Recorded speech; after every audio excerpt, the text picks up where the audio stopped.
Kala Kala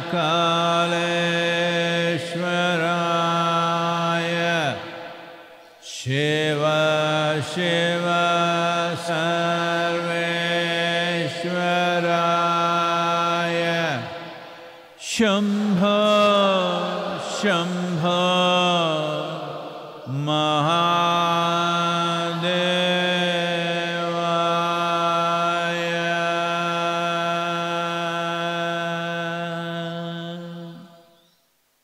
Yoga Yoga Yogeshwaraya Bhuta Bhuta Bhuteshwaraya Kala Kala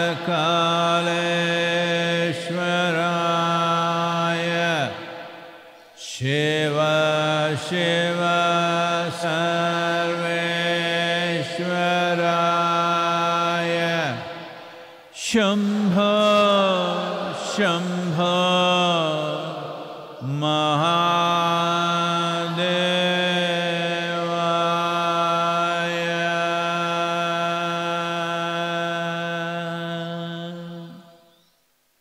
Yoga Yoga Yogeshwaraya Bhuta Bhuta Bhuteshwaraya Kala Kala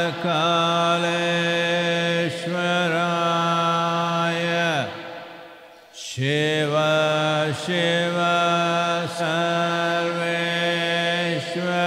Sarveshwaraya Shambho Shambho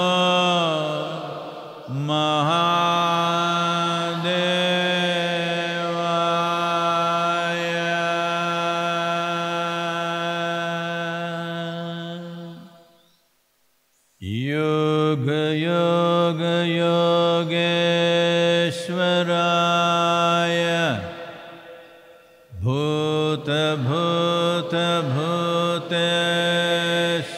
Bhuteshwaraya Kala Kala Kaleshwaraya Shiva Shiva Sarveshwaraya Shambho Shambho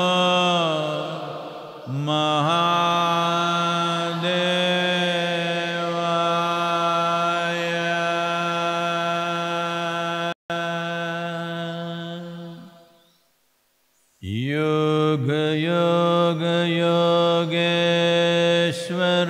Yogeshwaraya Bhuta Bhuta Bhuteshwaraya Kala Kala Kaleshwaraya Shiva Shiva Sarveshwaraya Shambho Shambho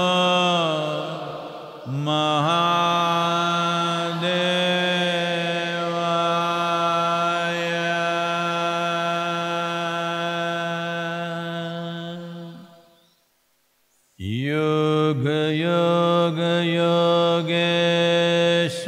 Yogeshwaraya Bhuta Bhuta Bhuteshwaraya Kala Kala Kaleshwaraya Shiva Shiva Sarveshwaraya Shambho Shambho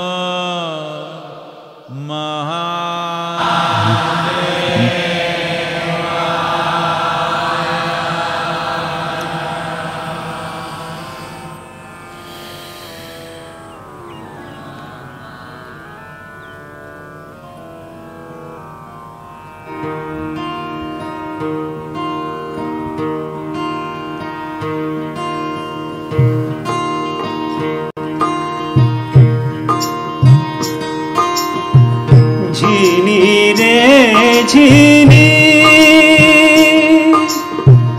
झीनी रे झीनी के राम नाम रस भीनी चदरिया। झीनी रे झीनी के राम नाम रस भीनी चदरिया। झीनी रे झीनी।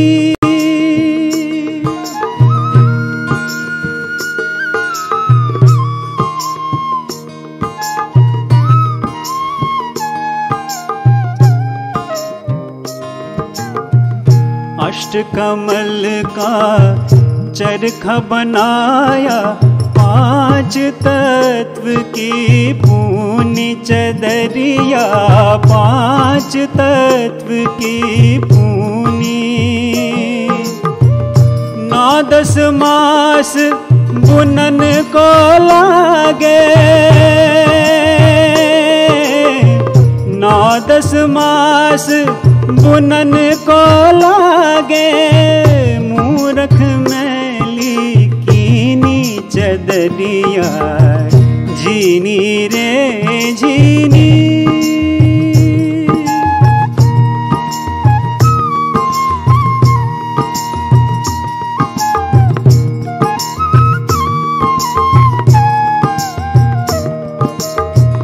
भक्त प्रहलाद सुधामा ने ओढ़ी चुनरिया। भक्त प्रहलाद सुधामा ने ओढ़ी, शुकदेव ने निर्मल कीनी चदरिया। शुकदेव ने निर्मल कीनी।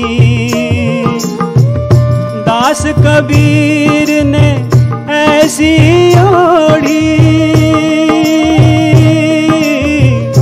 दास कबीर ने ऐसी ओढ़ी, ज्यों की त्यों धर दीनी चदरिया। झीनी रे झीनी के राम नाम रस भीनी चदरिया। झीनी रे जी, झीनी रे जी, झीनी रे झीनी।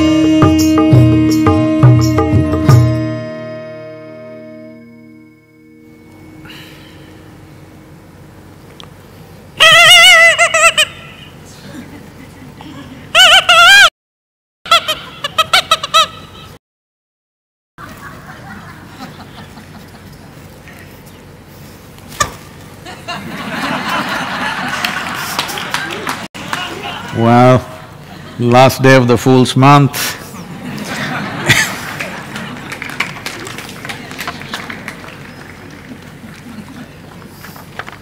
Well, we thought we were very smart, but this invisible virus is making us all look like bloody idiots, huh? So a little poem for you. The Fool. A fool is a fool, being too full and unable to receive or perceive, and hence a fool. A fool is a fool, being too full and unable to receive or perceive, and hence a fool. To be a fool is not cool, but everybody is somebody's fool.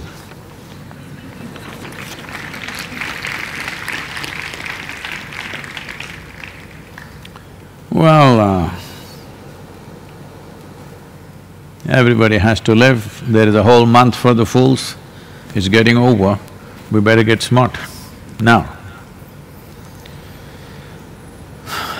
Well, compared to most other nations going through the works,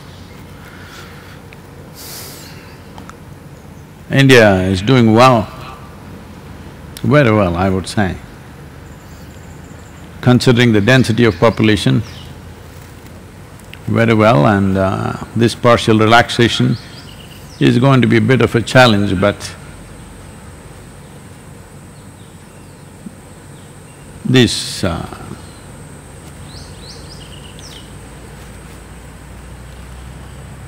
Indian people will feel homesick if there is no certain amount of chaos. But they have been such a disciplined way. Fantastic, most of them. Of course, we have our share of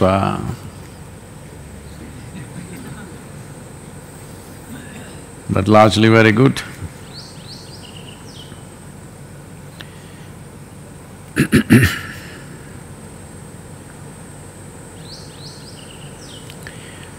When situations like this, challenging times, whether it comes in terms of natural calamities, wars,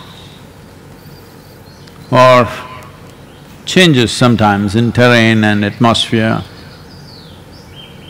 or like this, pandemics, when they come, that is when most human beings feel inadequate to handle simple aspects of life. This inadequacy can become not just the pain of that period, can become a lifelong pain. I see many people who've been through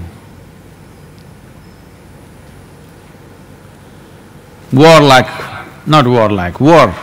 situations of war, where they every day lived under the threat of could be death any time. Things were exploding all around, people were falling dead all around, but somehow it didn't hit you. But after 20 years, their reaction to certain situations is still from that memory. They might not consciously remember, but they will respond with that kind of memory within them. That karma is so strong of fear and imminent mortality. And a sense of absolute helplessness, feeling totally inadequate in those situations, because anybody would be, nobody is on top of those situations. But the problem is it lives. Very few human beings can keep it aside. Most of them carry it for a lifetime. It need not even be as big as war. Somebody was mugged, somebody was attacked, or they went through a horrific accident but they survived. When any kind of challenging situations come in their life, they tend to respond from that experience. I'm joking, but we have lots of Lebanese friends here. In case they act little crazy, you must be nice to them because they've been through a bad war. Is that a Lebanese person laughing? Oh yeah, then it's good. Then it's good, you can laugh. Others cannot laugh at it. Because war is not… See, India has seen a few wars. Well, Americans have seen many wars, but they always fight their wars elsewhere. For Indians, the war is fought at the border. It's not fought here in Coimbatore city. But I'm talking about a war which happened around the place where you live. I think among our people who are here, it is largely the Lebanese who have gone through that experience. That war happened in their towns. You're sitting here in your home, the next building collapsed right in front of you with a big explosion. This is something they have witnessed, and that experience is deep-rooted. So this virus situation, for those who are substantially exposed to this, or continuously taking in news and information, you kind of live it in your mind, whichever way it happens. This should not leave a long-term damage, rather it should strengthen you. Because it is also true, many people who have been in battles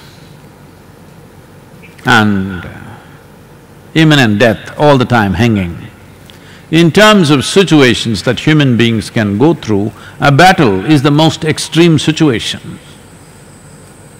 Being in that situation, many people will come out fearful and damaged for life, but many others come out very strong, stable and balanced, wise like sages.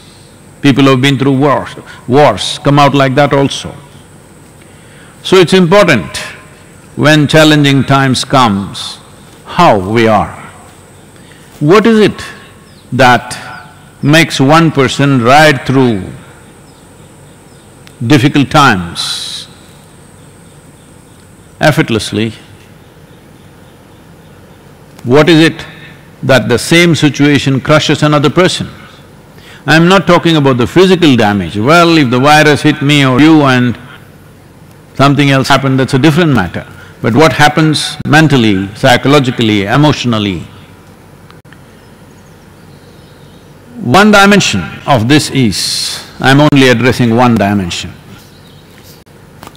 Because there are people, but what about this, what about that? We are not going to that today, because it's the last day of the Fool's Day, Fool's Month.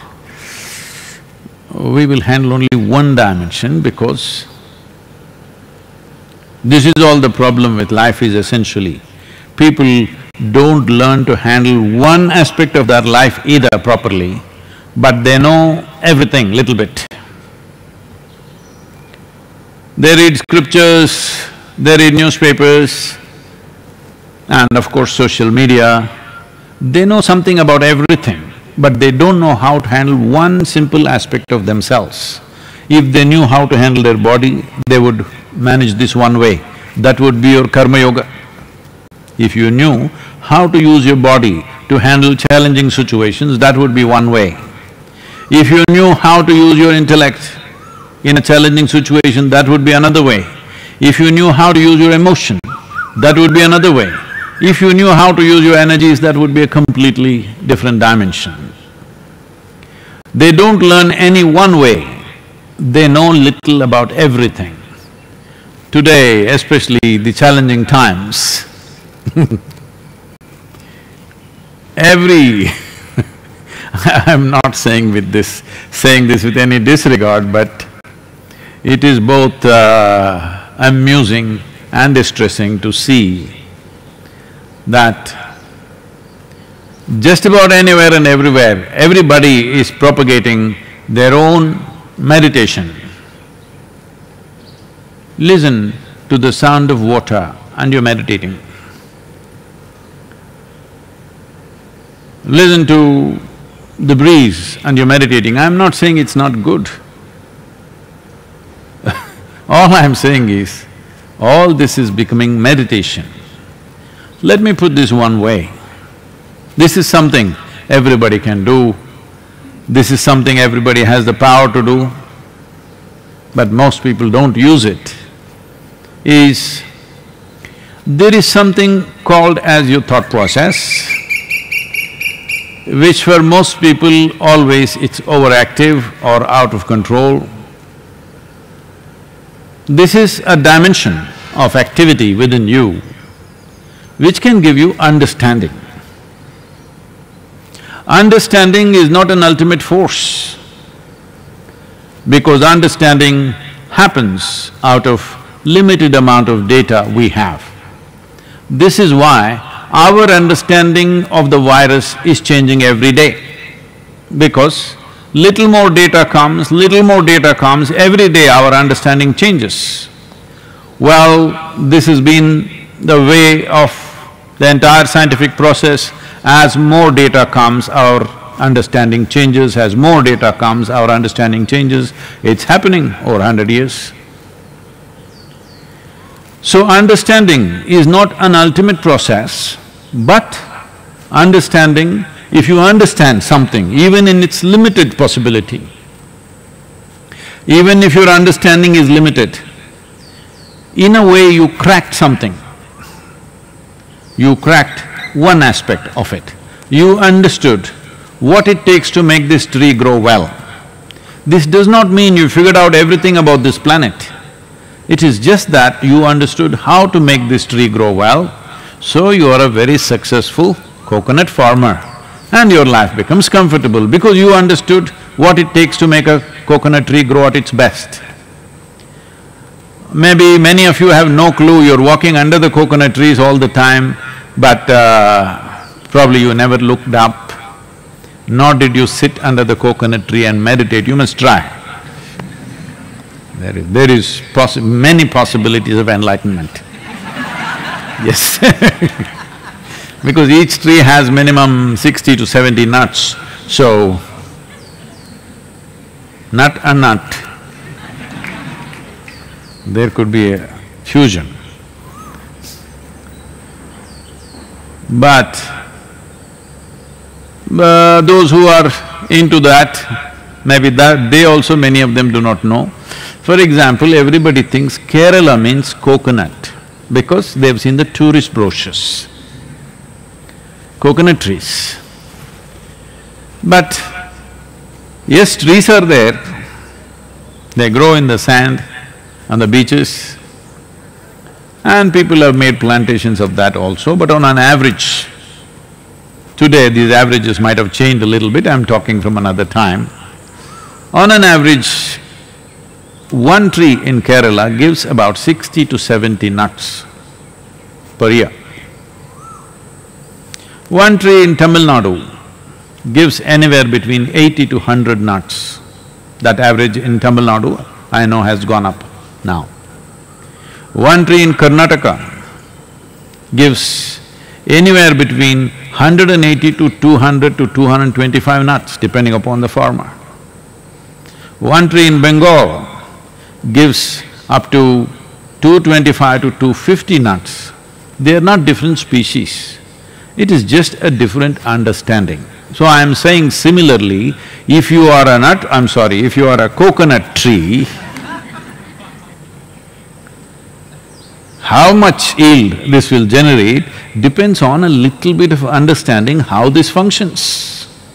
If you don't understand this, if you don't crack that within you, this is what makes it work, then this is a low-yielding tree.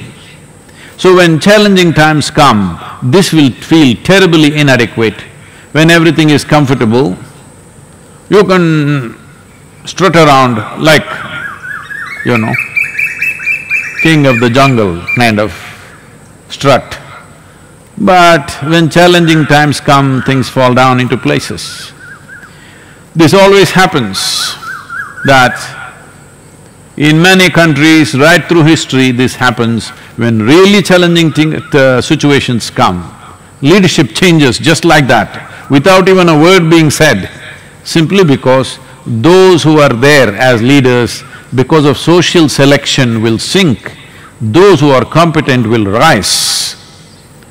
When things are comfortable, people or the society will not allow such a thing happen, because by sheer entitlement, many people become leaders. But when challenging times come, competence is the only thing which will rise people. Those who are there by entitlement will naturally sink. So what is it that you can do within yourself?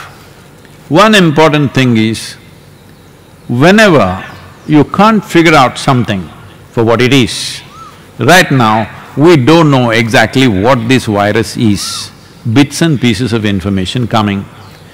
We thought initially we will only cough, dry cough only, if you have little phlegm, that's not it.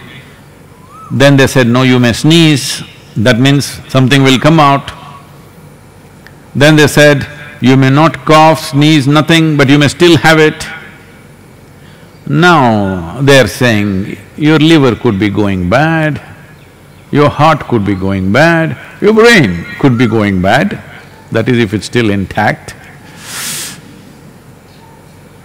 Now they said only infants below 1 year of age and the older generation of people will be affected, youth need not bother. Then they said, no, youth will also have to bother, it'll get you if you have this and this. That this and this covers almost the entire thing of life. Then they said, no, children no problem, children have immunity. But now they are saying children are developing a completely different kind of symptoms other than what the adults develop. It is still not absolutely confirmed, but many scientists around the world are beginning to say the Kawasaki syndrome, which gives a certain kind of digestive and stomach-related troubles, and it could be serious and there could be inflammation around the heart. This is happening to lots of children and they suspect it is only because of this virus that it's happening. So like this, our understanding goes piece by piece. So essentially, we're in a situation where we don't have the whole picture. So definitely this is a time you can panic or get depressed or get defeated or be terrified or petrified or in some way crumble within yourself. This is a time when you need to spark with maximum energy. You cannot have more understanding because that's all the information that there is. Unless you're a scientist and you're deeply investigating that process, only what comes out in the news channel, social media or a newspaper, that's all the information you have. And you know, on the social media there are a whole lot of clowns who stretch the month of April for all the 12 months, who are always having some pleasure in giving all the wrong information. They take great pleasure in misleading people. There are people. So, definitely, not just you and me, even those who are on the job studying, they also don't have a full picture. Now they said this is one virus, now they're saying there are 10 varieties. Now you're fighting a Ravana. So, when there is no understanding and then there is no room for understanding better than somebody else, well, with the same data, some people may have a little better understanding than the others, but still there is no room to extend your understanding beyond that because data is limited. One thing that needs to happen within you is, you must be bursting with energy. If you're bursting with effervescent levels of energy within you, then even if you have no intellectual understanding, your system and even yourself, even in your conscious action, you will do all the right things without even knowing why you're doing it. Because as your brain or your intellect is intelligent, so is body intelligent. Every cell in the body is intelligent. So is your energy, so is your emotion. They have their own levels of intelligence. And energy is the fundamental intelligence. It is making everything happen. If you keep it at a certain level of buoyancy and effervescence, then the chances of you doing wrong things doesn't arise. When I say wrong things, it does not about the virus, this is about you. I'm sure you are not interested in the virus or you are not a student of virology that you want to know about every virus in the universe. You are only interested because it could affect you. So your interest is this. Because your interest is this, the fundamental aspect of your life being the life energies, if you fire it up in a big way, then you will see the system will function in a certain way without even thinking about it. You will do the right things with your system. When you do the right things with your system, you will do the right things in the surrounding atmosphere also. But if you're only going by data at a time like this, because anyway we have limited data, this happened. At one time, Shankaran Pillai was a single parent. He had a small baby and wife. And he got very worried because the child was losing weight. Then he took the child to the doctor and he told the doctor, "Doctor, my child is losing weight drastically, by day, child is losing weight. I'm giving enough sunlight, air, water." The doctor asked, "But what kind of food do you give him?" "Oh my God, I knew I missed something."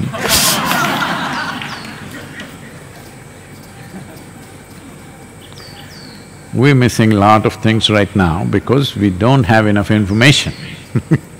So one best thing we can do is to keep the energies effervescent.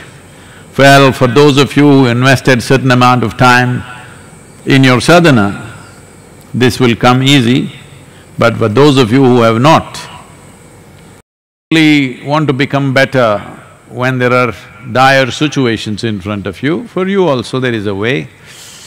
I think Simha Kriya is out there in the form of an app, is it? Where is it? It's on the videos, Sadhguru. It's on the? On the YouTube video. Okay, it's on the it's on the YouTube, it's called Simha Kriya.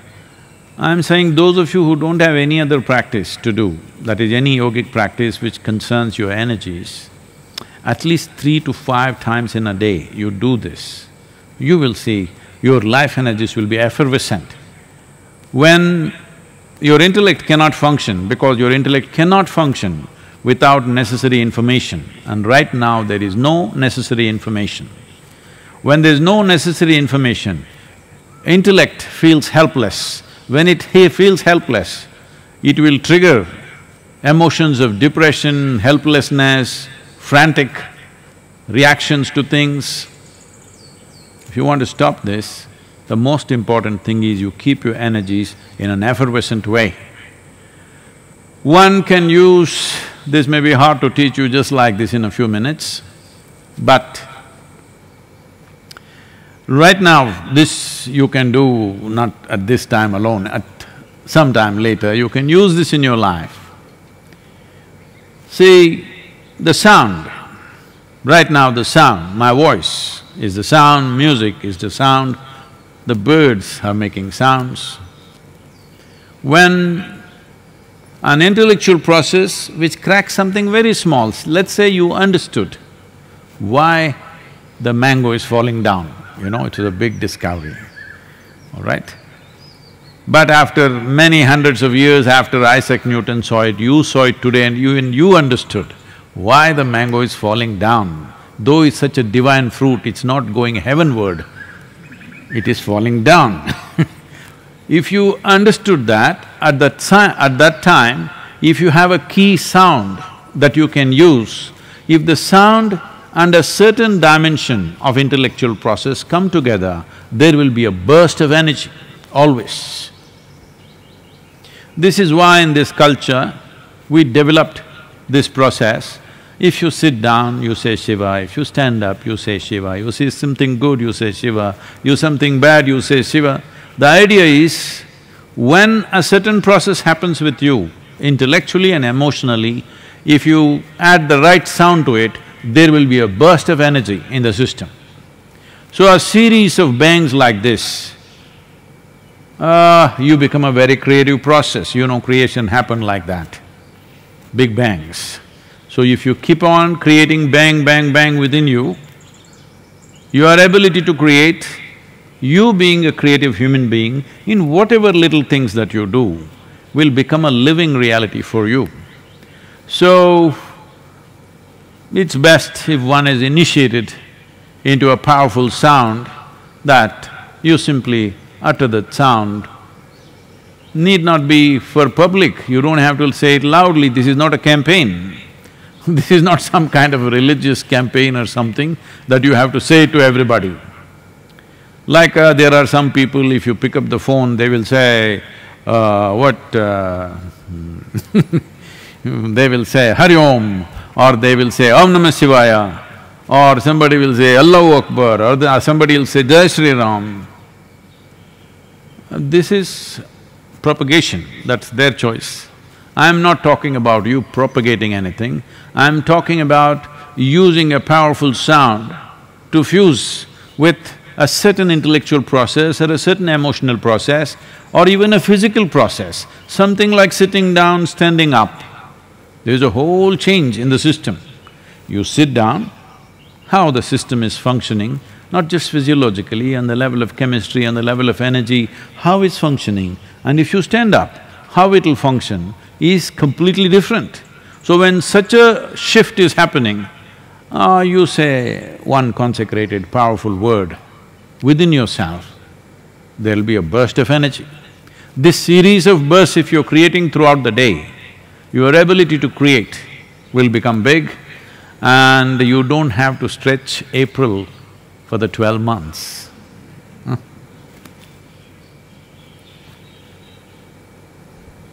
This question is from Vasini. If one has a deep yearning for nothingness and one is doing all the sadhanas and becoming emptier each day, but the experience still has not happened, what is one to do, Sadhguru? Emptiness does not come in installments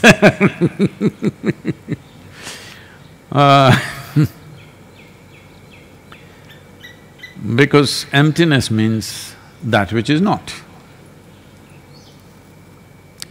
Why emptiness is? Because fullness, there is no such thing, it's just a word.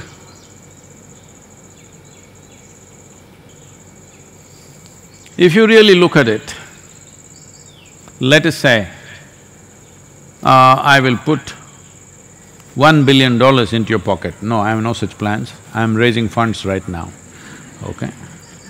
Suppose, just to titillate you, I will put $1 billion into your pocket. It feels very full for one day, but then you see her walking with $10 billion, you have? Then suddenly your pocket feels empty with $1 billion. Then let's say we'll put another 9 for you, you have $10 billion. Then he is walking with $100 billion, suddenly it again feels empty.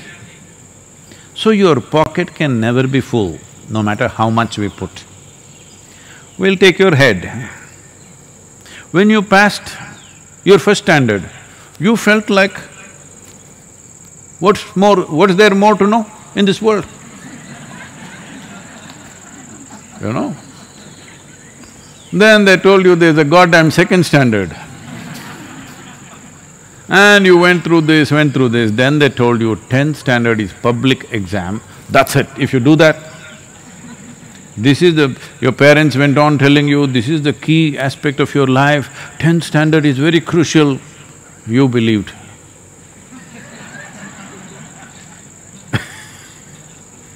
And you finished your 10th standard and you're feeling chest puffed up and you thought you really know it. Then the next day they started bothering you, which college will you join, which college will you join? What college? I thought number 10 I reached. Perfect number champion number, but no good. Like this at every point. So, how much ever we put into your head will never become full. Well, initially you just fell in love with only one person. Then when you fall in love with one person, you know, she produces 1 or 2 or 3. Then you fell in love with all of them. But then they produce grandchildren like this. That also you loved, actually more than this one. So your heart also cannot become full. You go in a constipated installments, that's different. If you fall in love with everything in the universe, still it is not full, still it is capable of taking more. So your pocket cannot become full, your head cannot become full, your heart cannot become full. So fullness is an illusion that you chase. There is no such thing. But emptiness is possible. What is empty is never partially empty. Fullness is always partial. Emptiness is always total. When something is empty, it is absolutely empty. So you don't do that in installments. If you try to do it in installments, then you you will never catch emptiness, because you cannot catch emptiness. This happened one day. A lady was having a neighboring woman, another lady from the neighborhood who is also about her same age. Both of them have children. So of course she wanted to, boast a little bit. She said, "We bought a few liters of olive oil and we soaked our baby in this olive oil." Then the other lady asked, "Really? It must be very expensive, but his skin quality must have really changed." Then the man in the house came out and said, "I don't know about that, we've not been able to catch him till now."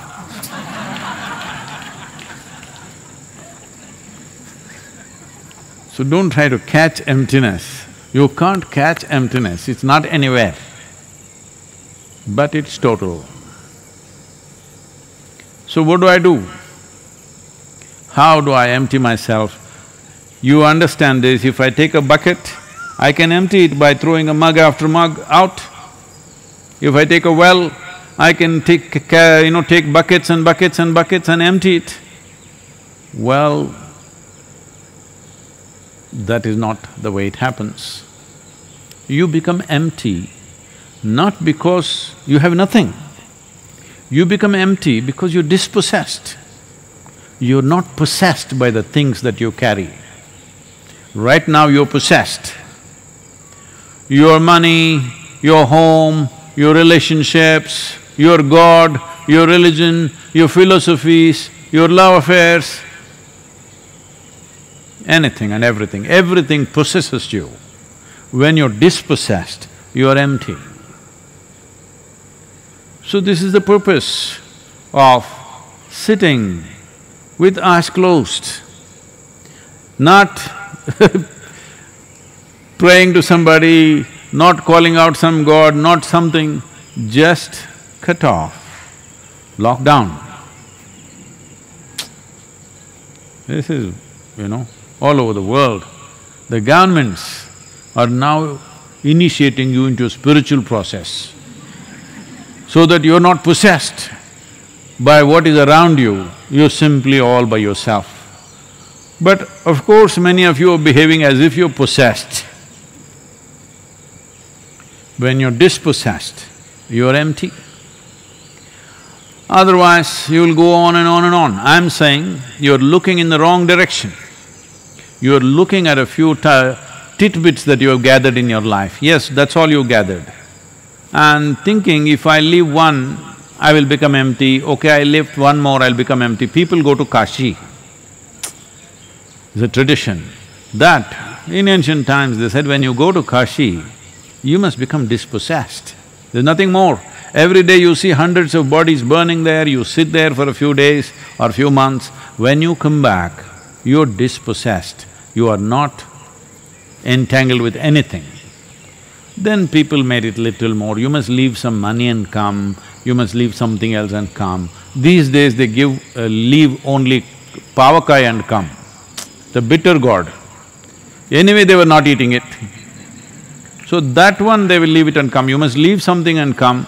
So I left bitter gourd because I don't like it anyway. That is not the way to leave it, because you are aiming at the wrong target.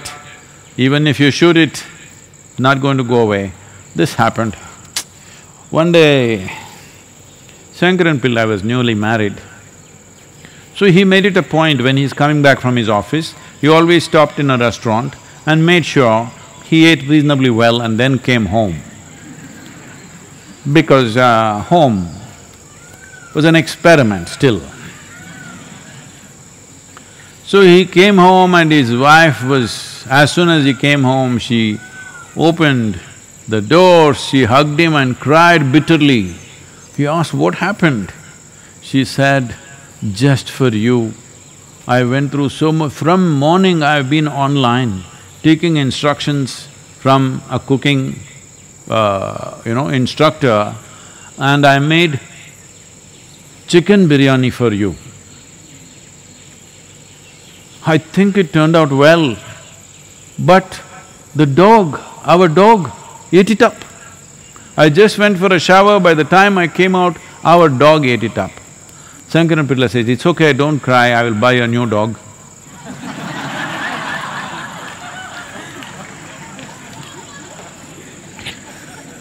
So, what's her name?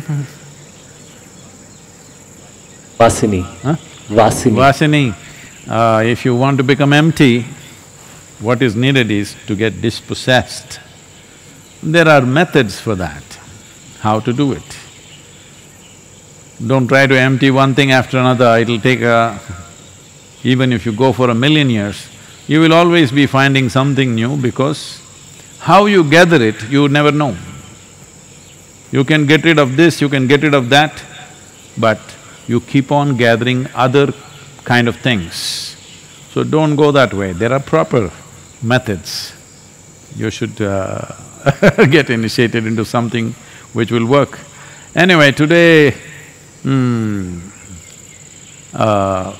as a part of the work that's happening in the villages, our volunteers are doing a fantastic job, and I see that the local officials, the police and the village, the farmers, everybody in huge appreciation of the Isha volunteers with the discipline and the commitment and the focus and the competence with which they are doing what they're doing is being hugely appreciated.